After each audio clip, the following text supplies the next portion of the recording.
Bismillahirrahmanirrahim. Raditu billahi rabba wa bil islami dina wa bi Muhammadin nabiyya wa rasulah. Rabbi zidni ilma warzuqni fahma. Amin. Baik, di sini aku akan melakukan presentasi terlebih dahulu. 1. Ilham Samsuladi. Dua. Venika Kristiana. Ayu Davita Ramadhani. Muri Alfaini. Ya, lengkap semua ya. Jadi langsung saja kita masuk ke materi, yakni budaya daerahku. Nah, langsung saja ya. Sebelumnya kita tinggal di provinsi mana ya? Nah, tepatnya kabupaten mana? Yang pertama kita akan membahas tentang budaya daerah rumah adat Jawa Tengah. Siapa yang tahu rumah adat Jawa Tengah namanya apa? Betul sekali. Rumah adat Joglo. Nah, rumah adat Joglo ini terbuat dari apa? Kita semua mempunyai nilai seni yang cukup tinggi. Nah, rumah Joglo berdenah 7 sangkar dan mempunyai 4 pokok tiang di tengah yang disebut sokok bulu. Jadi di tengahnya ada 4 tiang namanya sokok bulu. Kemudian menggunakan belanda bersusun yang disebut tumpang sari. Belanda tumpang sari ini bersusun ke atas, makin melebar. Lanjut ya. Yang kedua pakai nada Jawa Tengah. Siapa yang tahu? Saya. Kalau yang laki-laki? Bisa. Betul sekali. Oke. Biasanya laki-laki memakai blakon, kemudian khusus untuk di kerabat-kerabat itu laki-laki mengenakan beskap bermotif bunga atau kembang. Kemudian memakai blakon, kain samping jarit dan stragen untuk mengikat kain samping. Nah, kemudian ada keris di belakangnya. Nah, menggunakan alas kaki yang namanya cemilo. Kemudian pakaian ini dinamakan Jawi Jamtok, yaitu pakaian laki-laki Jawa lengkap dengan keris. Kemudian pakaian ada juga. Lanjut ke kesenian. Yang pertama ada batik. Siapa yang di sini memakai batik? Saya. Benar ya, semua sudah memakai batik. Nah, baru ini belum ya, kawan-kawan lagi ya. Nah, batik ini tidak hanya terkenal di Jawa Tengah, tapi juga di masing-masing daerah juga mempunyai batik. Tetapi batik masing-masing daerah itu berbeda motif dan coraknya. Nah, ini tentunya berkaitan dengan simbolis dan latar belakang kebudayaan masing-masing daerah. Kemudian ada wayang kulit. Siapa yang di sini pernah nonton wayang? Saya, Bu. Nonton wayangnya sampai selesai atau malah jajan?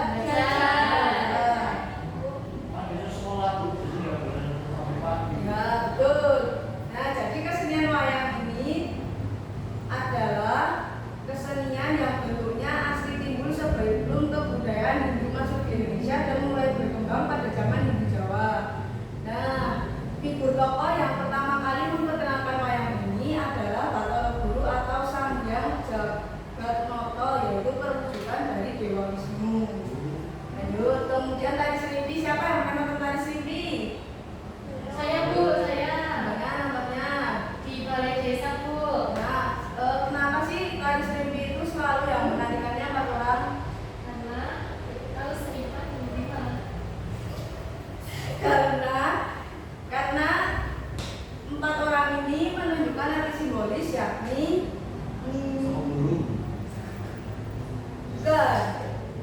sebagai simbol dari 4 penjuru mata angin, yaitu yang kalau dalam bahasa Jawa toyo atau bahasa Indonesia air, bromo atau api, angin dan bumi. Nah, kemudian ada gamelan Jawa. Di sini siapa yang pernah main gamelan? Saya, Bu.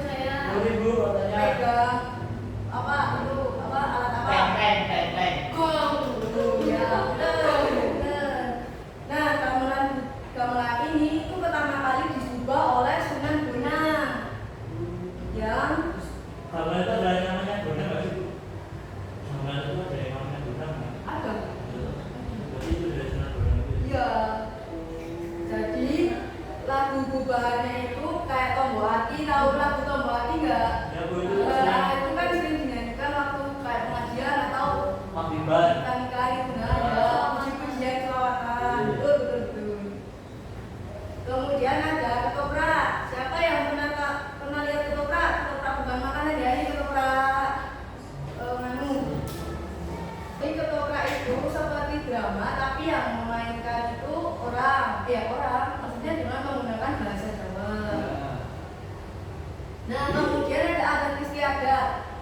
nih, siapa yang di sini pernah lihat saudaranya atau kakaknya yang hamil 7 bulan terus diadakan acara mitoni? Saya Bu. Nah, itu salah satu adat istiadat di Jawa Tengah, khususnya di daerah Purworejo. Kemudian ada upacara blokohan, yakni selamatan bayi ketika sudah lahir. Ini biasanya nanti membagi-bagikan makanan ya, kayak pengumuman itu lah pokoknya. Kemudian tegak siten, siapa di sini punya adik kecil?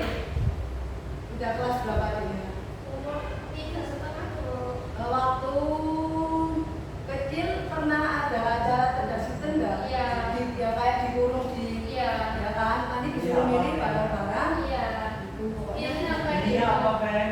Tidak tahu kenal, tidak melihat. Pokoknya nanti disediakan barang-barang dan disuruh memilih. Itu kepercayaan orang Jawa. Kemudian ada tradisi pingit, yakni tradisi yang digunakan pada saat mau menikah, yakni pengantin pria dan pengantin wanita itu belum boleh bertemu satu sama lain. Itu namanya pingit. Nah, ada acara siraman. Nah, acara siraman ini dilakukan 1 hari sebelum pernikahan. Biasanya menggunakan kembang tujuh buah. Iya. Nah, sekarang kita beralih ke makanan. Yeay. Karena kita tinggal di daerah Jawa Tengah, maka saya mengambil makanan khas dari daerah Jawa Tengah. Maka ibu mengambil makanan khas dari daerah Jawa Tengah. Yang pertama, lumpia dari mana? Semarang. Kalau isi lumpia dari Semarang itu apa? Dan rebung. Yang betul, rebung.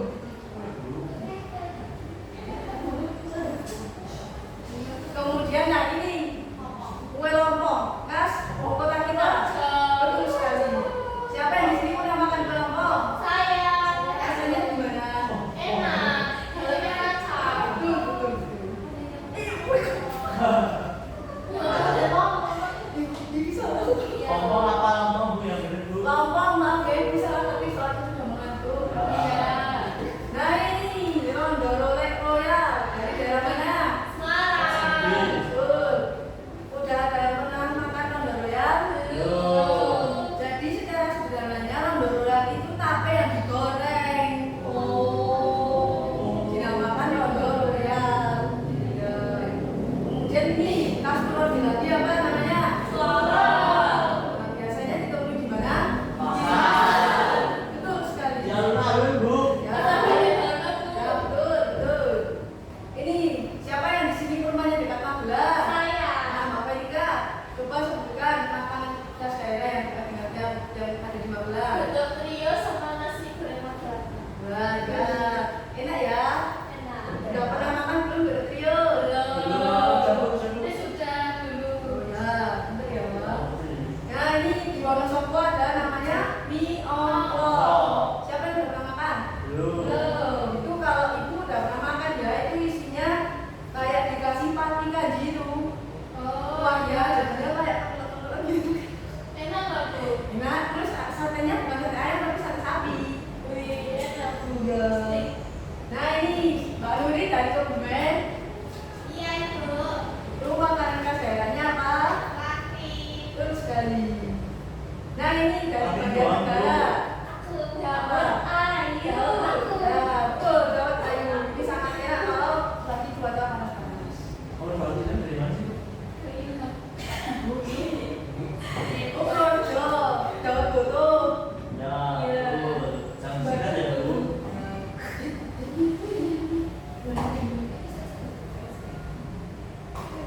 Ya, jadi di sini ada peninggalan sejarah pada masa silam yakni Candi Borobudur. Di sini ada yang tahu sejarah dari Candi Borobudur sendiri. Tidak tahu Belum tahu, Bu. Ibu. Cuma pernah lihat doang, Bu. Jadi, oh ya siapa yang pernah ke Candi Borobudur? Saya. Di sana lihat apa? Candi. Iya. Terus ada relief-relief atau apa gitu? Ukiran-ukiran? Iya. Dindingnya kan? Iya. Jadi sejarahnya itu, Ibu akan menceritakan sejarahnya ya. Candi Borobudur adalah candi Buddha terbesar di dunia yang dibangun pada abad ke-8 dan ke-9 Masehi oleh dinasti Sailendra pada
digambar atau dibangun kembali. Nah itu pernah pada tahun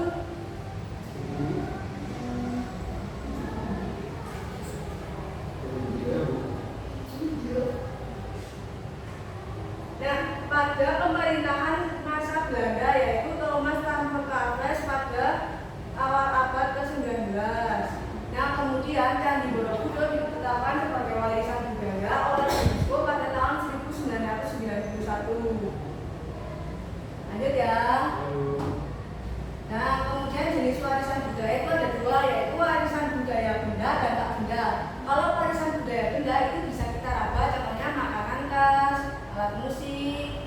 Kalau yang warisan budaya tak benda itu yang tidak bisa kita raba, misalnya tarian ataupun adat istiadat dan lain sebagainya. Nah, cara menjaga warisan budaya gimana Mbak Yu? Coba sebutkan. Mempelajari warisan tersebut, Bu. Ya, betul. Masih dalam apa?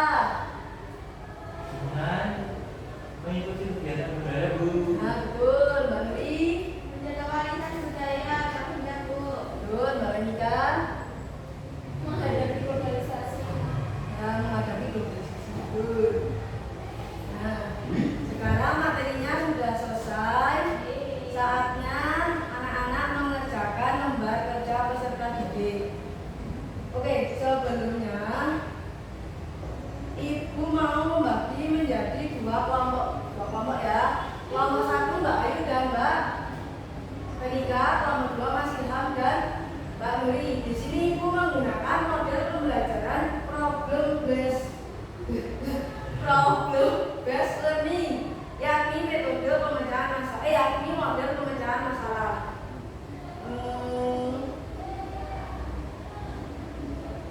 Jadi di sini Ibu akan membagikan LKPD ya kepada anak-anak kelompok satu, kelompok dua. Silakan dikerjakan, kalau ada yang sulit tanya kepada Ibu ya.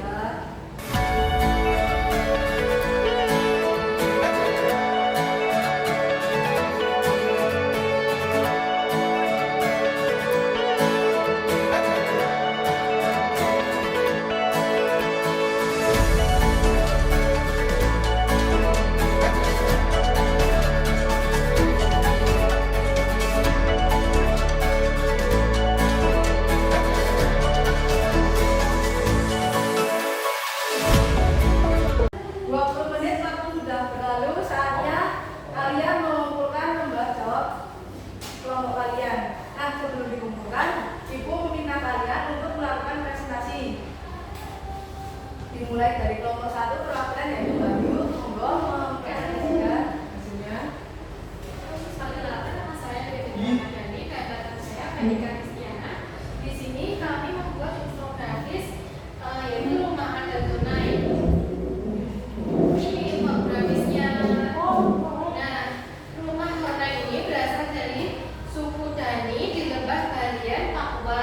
Dibangun sejak zaman dahulu sebagai tempat tinggal yang sesuai dengan iklim pegunungan yang dingin. Karena dirancang dengan bentuk bulat dan atap runcing dari jerami untuk menjaga kehangatan. Rumah ini juga menjadi pusat kehidupan sosial dan budaya, termasuk tempat bermusyawarah dan melestarikan tradisi suku Dani.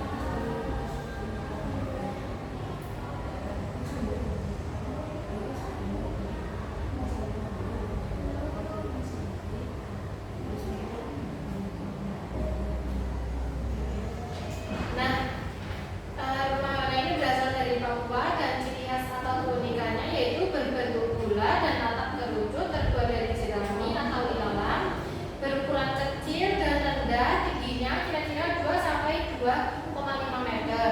Tanpa jendela, digunakan sesuai fungsi. Warna laki-laki untuk laki-laki, warna perempuan untuk perempuan.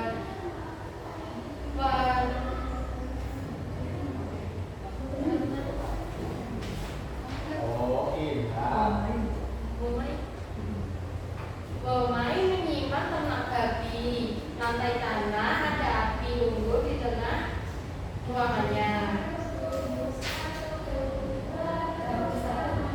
Cara melestarikannya yaitu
alhamdulillah. Tapi kita semua ya anak ibu ya. Ya. Nah, bagaimana sih cara agar menjaga budaya kita yang tidak punah? Ayo sebutkan satu-satu. Jangan melestarikannya, Bu. Satu, melestarikannya. Dua, Menjaga. ya, menjaga memperkenalkan Bayu. Mengikuti kegiatan tersebut. Ya, betul, ikuti kegiatan budaya. Ya, jadi itu kesimpulan kita pada hari ini sudah kita bacakan teman-teman. Ya. Nah, sekarang saatnya kita pulang. Nah, tapi sebelum pulang, alangkah baiknya anak-anak berdoa terlebih dahulu. Ayo Mbak Nuri dibimbing doanya. Siap berdoa mulai. Isi